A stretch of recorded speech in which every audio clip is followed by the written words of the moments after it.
Hello, everybody, and welcome to Connections, a broadcast series which is hosted by myself, Heidi Hörnlein, and Margarita Crystal Lotus.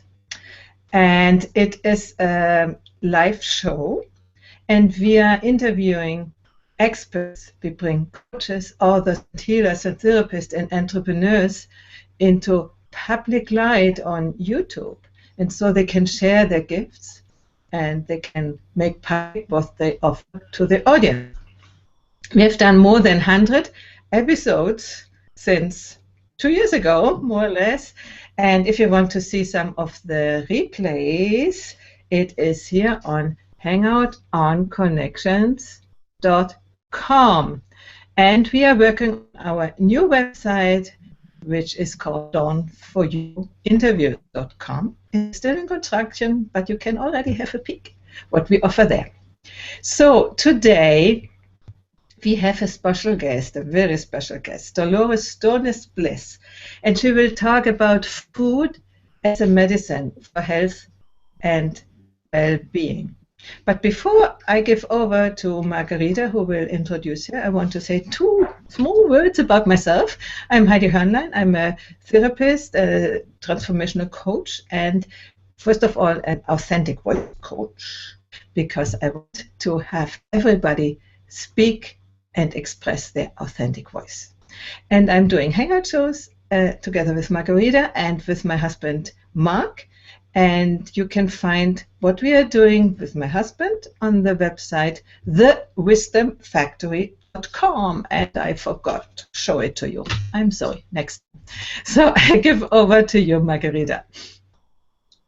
Yes, welcome also. I'm Margarita Crystal Lotus, and I have such a pleasure to interview Dolores today.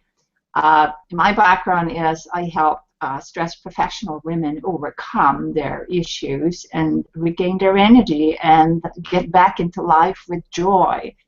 And I've done that since many years, and I have an experience of intuitive healing for 18 years.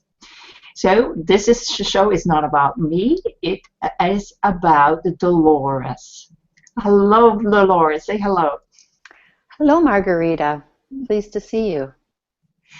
Yeah, so Dolores has grown up on a farm. And I have lived on a farm. Heidi have lived on a farm at some time. And that nurtures very much how we eat. And this topic today, food as medicine, we're going to discuss that here. So I know you have had a cafe as well. Can you talk a little bit about how it was to grow up on a farm and then start your cafe? Yes, I loved growing up on the farm, and we were busy. I'm from a family of 9 children. My parents were very, very involved in preparing all of our own food. They grew up during the Depression, so it was their interest to make sure that we always had enough to eat. And of course, as a large family, us children had to help. So we helped with the weeding and the planting and the harvesting. And I can't say that I always loved to do it, but actually I have very fond memories. So I think it was, for me, a very good experience. In fact, I think it was probably the very best upbringing that I could ever have. But when I left home, I actually went and trained to be a teacher. And although I love teaching, always in my background, I always wanted to cook. So I started cooking. My husband was vegetarian, and in those years, there wasn't any processed food or prepared food for vegetarians. So I had to learn how to cook.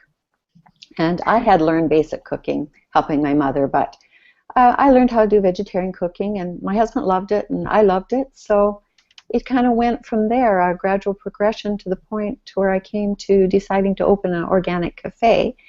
And I did that at the university that I had attended and taken my teacher training at. Well, this is very interesting because I think many readers and viewers, shall I say, are very interested of a person who actually have that experience to grow up close to the earth and grow vegetables and making the food from scratch. So would you tell us a little bit more about why you started to make food as medicine in a world of fast food ease? Well, I do believe largely it's because that is the way I grew up, and I had the experience of knowing where food came from because I helped grow it. And my mother, of course, that's what she cooked. But it wasn't until later, when I was on my own and married and having a family and a career, that I did kind of slip into some of the fast processed food products because, you know, one is busy. But what made me really think about it is my husband has always done a lot of research, and so anytime some new information came out about, say, margarine, oh, he'd tell me, we can't eat margarine, it's not good for you, we'll have to eat butter. And so as we went through the years, more and more of those things kind of became known to me. And what happened is I was starting to do some of the processed foods for my children because I was working in town and they were home from school and they were hungry. But my 4-year-old, you know how it is with children, they decide they like something and that's all they want to eat. Well, for her it was pizza pops. And that really kind of shook me when she refused to eat her supper and demanded a pizza pop, and I thought, oh, no, no, no. This cannot happen because they're not actually very good. They've got additives, and I do know better, so what am I doing? And it did kind of shake me into reality of, this is not what I want for my family. This is not healthy. And so I started to make sure that I was doing everything naturally, and it took time. This did not happen overnight. It was over years that as I learned about what was in the food, we just gradually started cutting all of those things out of our diet, so that now we eat nothing with processed food, nothing with additives in it. And I've become quite adamant against people eating that because I know what it does for your health, or to your health, I should say. So how do you choose then the food? There is all this writing. You have to read everything to see what is in, or do you have special places where you go and you can be sure that it is good food? Well, to start with, I started reading labels, but what I really came to understand very quickly is that it's important to eat as close to nature as possible. I mean, I believe God gave us food in that form for a reason, because that is what is good for our health. So I cook everything from its natural state as much as possible. So vegetables, I bring them in from the farmer's market or from the organic grocery store that I go to, and I process them myself, which means I clean them and peel them and chop them up myself. They're not done for me. I take things naturally, so when I do beans, I soak and I cook my own. Meat, I make sure that it is grass-fed, free-range. I don't want anything that's been medicated or has antibiotics or growth hormones. So I talk to my grocer and I say, okay, what about this meat here? What is it, grass-fed? Is there any antibiotics, any hormones? And I get that information. But you do have to trust the person that you're asking, because you want to make sure that the information is correct. Well, so what makes food healthy? Would you talk a little bit more about that? Well, I believe for food to be healthy, it needs to be grown in a soil that has nutrients in it. So this would mean soils that have been composted. The way that the large corporations and farming has gone, the soil is depleted. In fact, in 1936, they were concerned about the soil being depleted. So can you imagine how many years later how that soil is? Because the large farms, the factory farms or the corporations, they just put about 9 chemicals into the soil. But in fact, we need minerals as well. And when you have compost, the soil has all those nutrients that it needs for us, for the vegetables to pull up into them, and they grow slower. When you put chemicals into the ground, it speeds up the growth of the vegetables. So, of course, they're not absorbing as much nutrients, and those nutrients aren't even there. So that's kind of the start. So you want to start with healthy soils, healthy plants.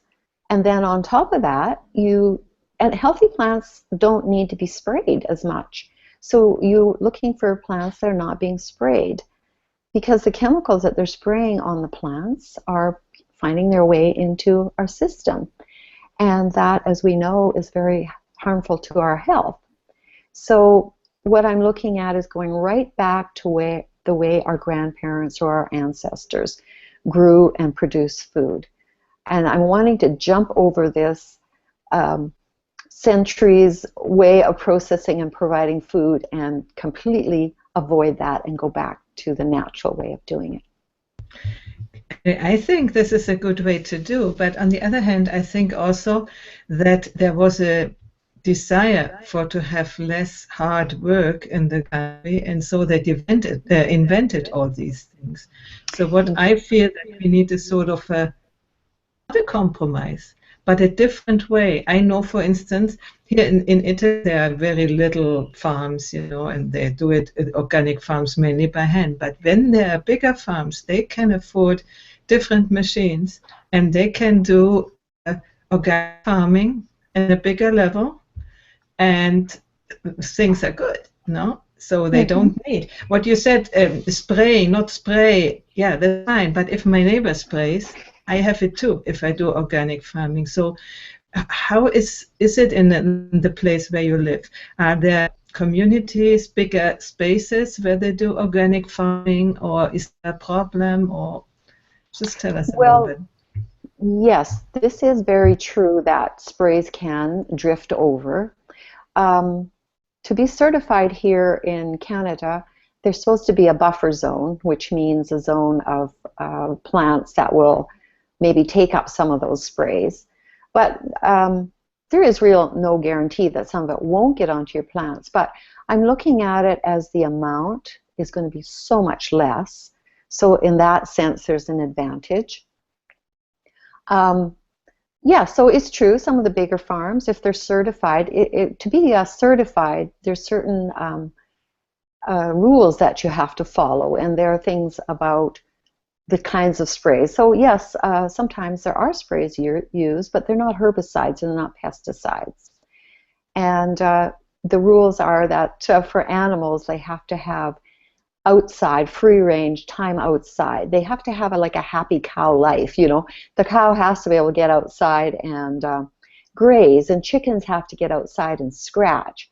So these rules allow us to have some certainty that some of these things have been followed. So to be certified, that's what that means. But there are also our farmers, they're not certified because certification does cost extra money and extra work, but there are many people that are very committed to healthy growing of plants and healthy eating that have not been certified, but they do many of the same practices. So you can seek them out. I have found some of those at the farmers market, and through talking with them, I can pretty much ascertain if they're telling me the truth, and sometimes I even ask to visit their farms, and if they're willing for me to come to their farms, then that I can kind of see for myself what they're doing. I do make an effort to actually check them out or talk to them and find out what practices they are using. And just to add to that, for instance, in Germany, this movement organic farming is for many, many, many, many years, and there they sell their products in the farm. This is very normal that you go there and buy the product in the farm and you see what they're doing. So this is the best thing to know. Yes. Well, I feel it's important because it is your health, right? And I do want to make sure when I'm buying something and I'm maybe spending a little bit more for organic, I want to make sure that it really is. It is my health. It is going into my body and into my family, and I want to make sure that I'm doing the very best that I can for them if I can't grow it for myself. So what happens to food that maybe have been grown well, but what makes that food the worst thing to eat? The worst thing to eat, did you say? Yes, yeah, with You mean food? additives or dressings Oh, or. I see. You're talking about once it leaves the farm. Mhm. Right. Okay, well, food in the hands of big food producers is about money. They don't care about our health. They need food that they produce to have a long shelf life. They can't have it going bad in a very short time. So what they do is they process everything. So they take out the natural goodness that might have been there, even though, and it wouldn't likely be organic, though there are some organic producers as well. But, and then they add additives, and that includes things like preservatives to keep it from spoiling. Since they took out all the goodness from it, they have to add artificial flavors to make it taste good. And then they have this idea everything has to be bright colored for us to think it looks good. So they're going to add some artificial color and packaging it, lots of packaging, and putting it on the shelf. So by the time it comes to us, it's loaded with chemicals and all the natural nutrition is gone. And they might add some artificial vitamins back into it to give it some nutrition to make us feel like we're not totally eating cardboard. Yeah, and what I know, they are even gazing, for instance, paprika, pepperoni, so that they stay like fresh, but they are not. They are sort of popped. That's Right. absurd. There's many scientific methods, and a lot of science goes into making the food look like food and taste like food, but it isn't actually food if you think about it, because if you think of what food is supposed to do for us, it's supposed to nourish us and give us health and vibrancy. Well, when they've taken all of those elements out of food and put other stuff in and made it look and taste good, but that is missing, then the question becomes, why are we eating it? That's a very valid question, I should say. So when what I wanted to ask, you have some clients that you guide, right? Yes, I How do. how do you help them? How do you see to that they can improve their meals, or what do you do? Well, basically, I help busy people eat healthy because in this world of career and family, and it is a very busy world, sometimes it's difficult to really set aside the time to plan and prepare. And that is the key, I believe, to healthy eating, is to have a plan, have a menu, know what you're going to eat, shop for those ingredients, and prepare them.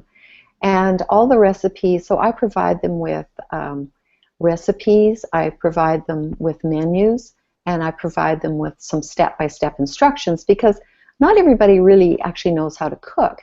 In the last few decades, many women have gone out to work and they didn't maybe grow up learning how to cook, so they use processed food as their source of eating, and so they're a little bit overwhelmed by what it takes, but it is actually fairly simple once you really understand what to do. And I do provide simple recipes, simple instructions: chop a half a cup of onions, chop this, chop that, put it into the frying pan. You know, I give everything step by step, and so people can be successful. And a lot of people are afraid to cook if they haven't done it because they think, oh, it's not going to taste good, I don't know what to do. And so I'm trying to take that fear and that confusion and that overwhelm out of it and get them started on a path that they realize that they're actually very capable of doing.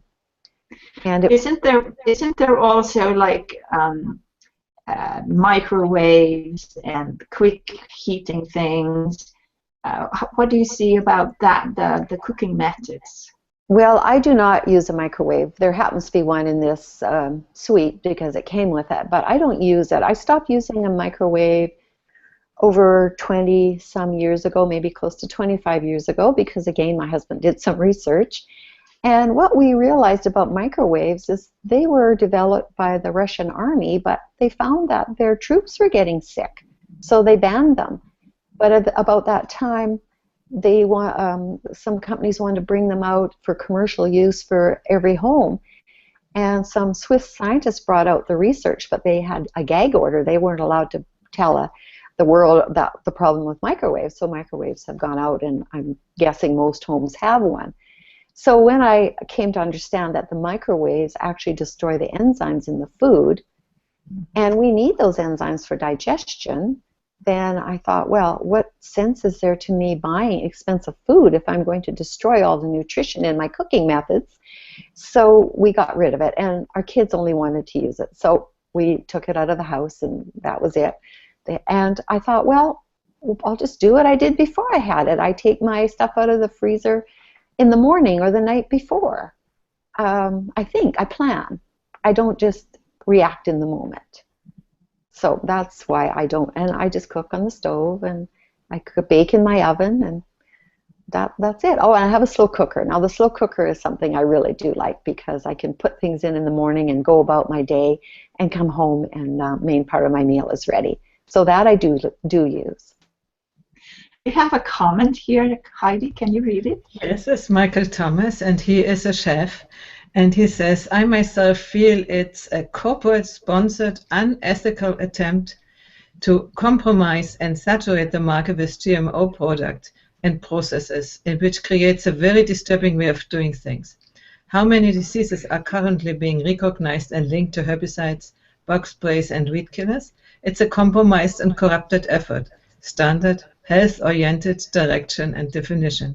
Not all GMOs are bad, but currently corporate-sponsored processed preservatives are deadly. Yes, I completely agree with you, Michael Thomas, because they try to hide all these effects. But in times of internet and this global communication, the information goes out. And now, in my opinion, it's up to us to rebel against it and to give the information what you could do instead, as here Dolores is doing. Yeah. Thank you, Michael. I couldn't agree more, Michael. Thank you for bringing that up. I haven't even got to GMOs yet. The problem with the genetically modified is that they use so much spray. They resist, the plant actually resists the herbicide, so they can spray all the weeds, and they use a huge amount of sprays. And glyphosates have been linked to cancer and the killing of the insects and the bees, and so it's a huge problem. The other thing with genetically modified, it's controlled by companies, right? There's no seed production in a genetically modified organism. So what happens if we decide we want to take care of ourselves? It takes that out of our own hands. Like, I really think we need to put back into our own hands the ability to look after and sustain ourselves. And that's what cooking for ourselves does. That's what growing and eating organically does. Right now, if we're relying on processed foods, GMOs, we're basically helpless in the hands of large corporations. I personally don't like that. I like to be independent. I like to be in charge of what I'm doing and what I'm eating and what I'm growing or where I'm purchasing it. And this is one of the big things that we can control, is what we put in our body. Because what we put in our body is the foundation of our health. Yes? Okay, I wanted to say that I think the situation is slightly still different in Europe and in America. America is really excessive in that, while here in Italy you have a good chance to still get good food. Also, yes. Some of these methods, Monsanto has a contract with the city halls for I don't know how much herbicides they need to buy every year. And they did spray along the roads for 2 or 3 years instead of cutting the grass, but there was enough protest, and this year finally we have again the nice flowers in spring instead of dead plants. So, you know, we are a little bit more, how to say, attentive on these things, I guess. Yes, that is very true, and that is one thing that there is a movement, of course, here to fight GMO, and people are asking for labeling, so at least they can have a choice. And of course, Monsanto and other companies that produce the GMO do not want that to happen. So there is a big fight going, and we do encourage people to get involved in that and take a stand because it's very important. We have a comment again. It's Vivek, and he wants to know, first he says he believes that even frozen vegetables are not good, but are cheaper compared to fresh produce. Not necessarily in Italy. We get good fresh produce here for not much money. And he wants to know what you think about vegetarian versus non-vegetarian food. Well, first I'd like to address the frozen vegetable. I buy organic frozen vegetables for the winter. Frozen vegetables are picked at the peak of their goodness and frozen. So I believe that there is still nutrition in frozen vegetables, and they do make a good, you know, for busy families, they do make a good backup, and I do use them from time to time. So I do think that frozen is okay for that reason. Vegetarian versus non-vegetarian.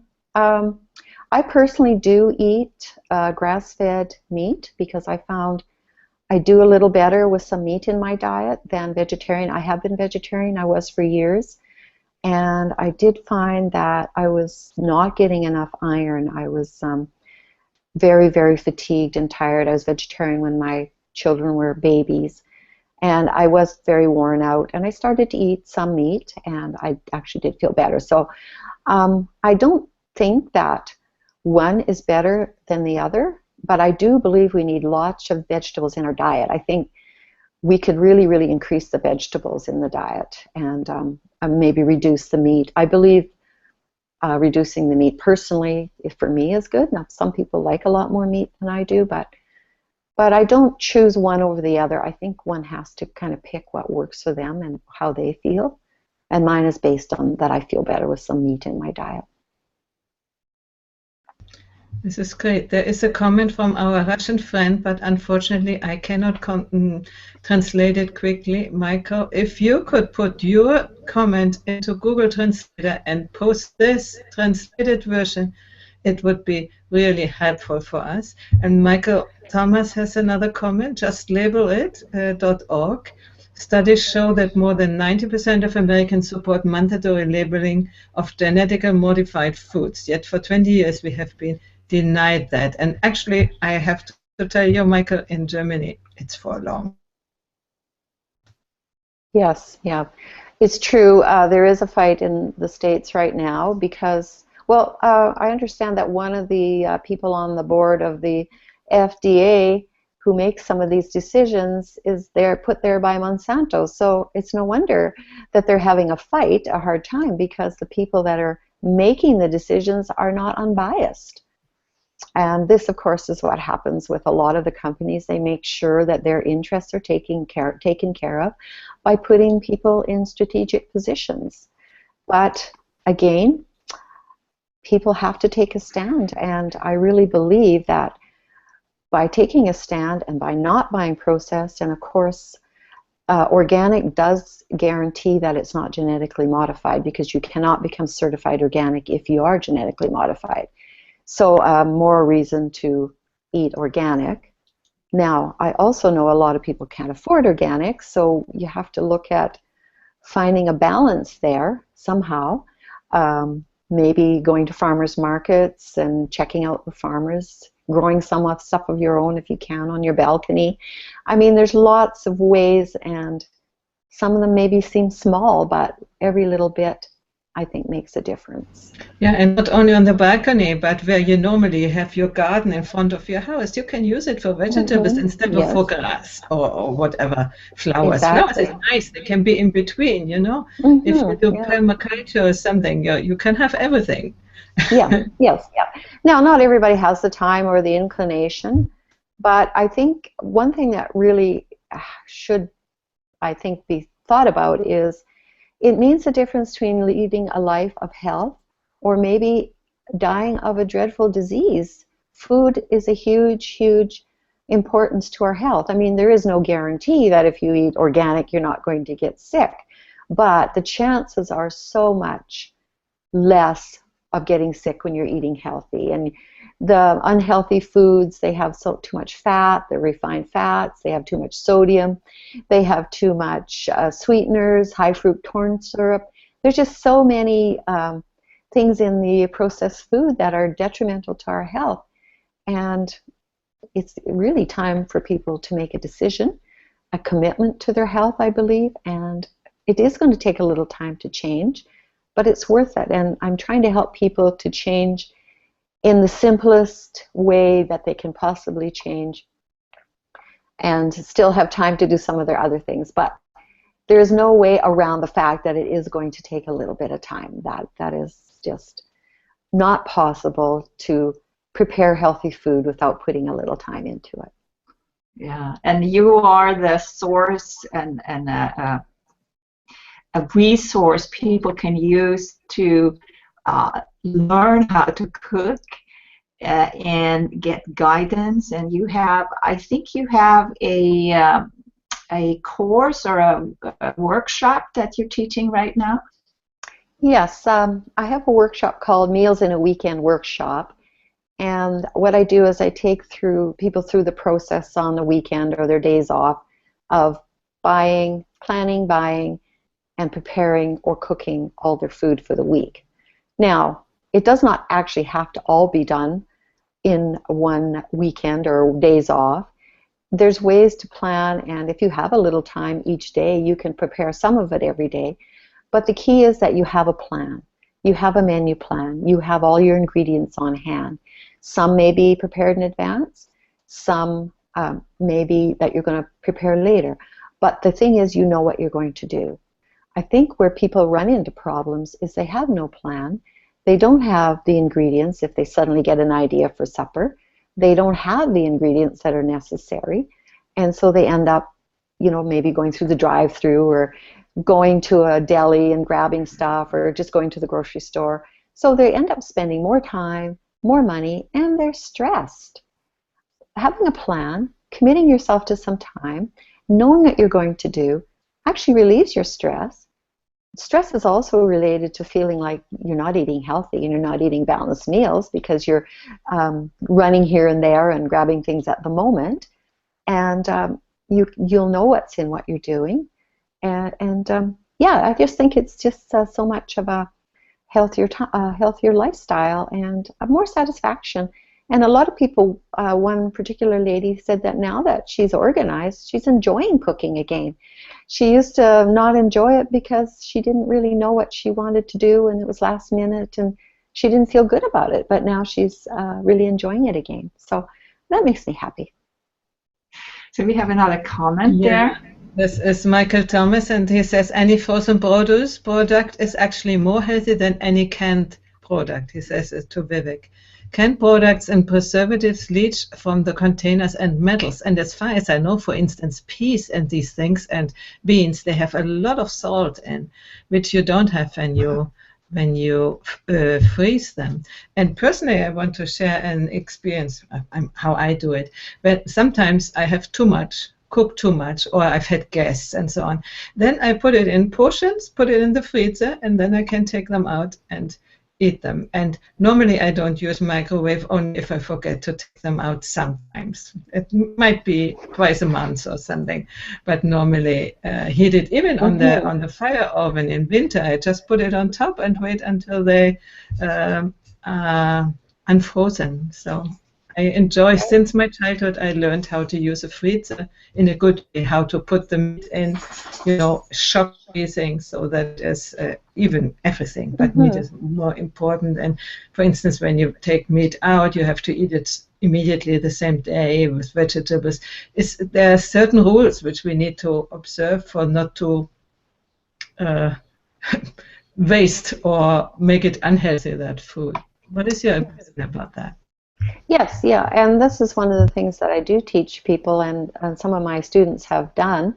They my recipes are a little bit big for them. So what they do is they just freeze it.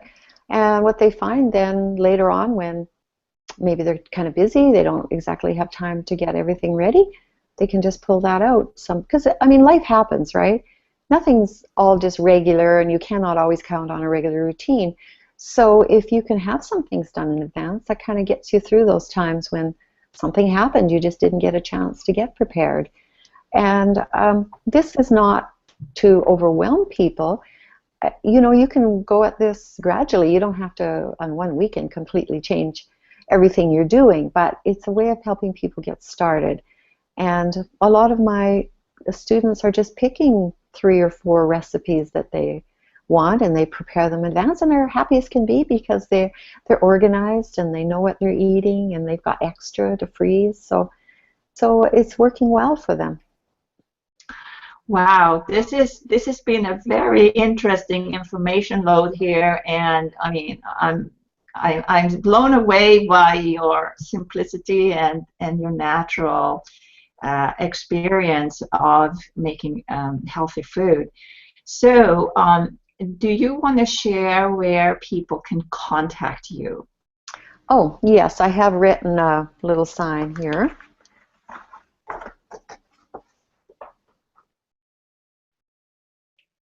Okay, Nature's Garden. Yes, Nature's Garden Real Food. My organic cafe was called Nature's Garden Organic Cafe, and I kept the name when I sold it and went online. So this is where I can be reached. Okay. Well, takeaways. Heidi, what's your takeaway? My takeaway is a confirmation of what I think and what my approach is to life and to food and to healthy living. Not only by food, but food is the main ingredient to that. And I thank you very much to renew the commitment to take a healthy way towards your own health. Not expect that the health comes from somewhere else, and while you eat all this crap, and then miraculously you are ill, but take care and do something for your health. Thank you. Mm-hmm. Thank you. So, Dolores, we thank you so much. And is there something else you want to have as an end comment about this? Go ahead. Thank you. I just want to encourage people to look into cooking from whole foods and to realize it's not possible to eat processed foods and then take supplements and things and hope that that's going to balance out the damage you're doing because so many toxins enter our body through our plate, and this is something that we can have control of. So I say take control of your health, take control of your life, plan and prepare what you want to eat. Okay, there is a comment from Vivek. He said he couldn't see Dolores putting up her contact information. Can you do it again, and Margarita white box her? Certainly. So that's Nature's Garden realfood.com. Can you speak again, Dolores? Because I saw Margarita on the screen while you hold it. Speak yourself so we are sure that the audience can see it. Can you do it again? You want me to hold it up again? Yes, and speak Certainly. to it. Okay. Okay, my business is called Nature's Garden Real Food, and I can be reached at naturesgardenrealfood.com. Perfect. Thank you so much. Okay, so this was the end of this episode, and we are back later in the season with another interview. So thank you so much, everyone who has watched this episode, and Heidi and myself and Dolores. Thank you for having me. It's been a pleasure.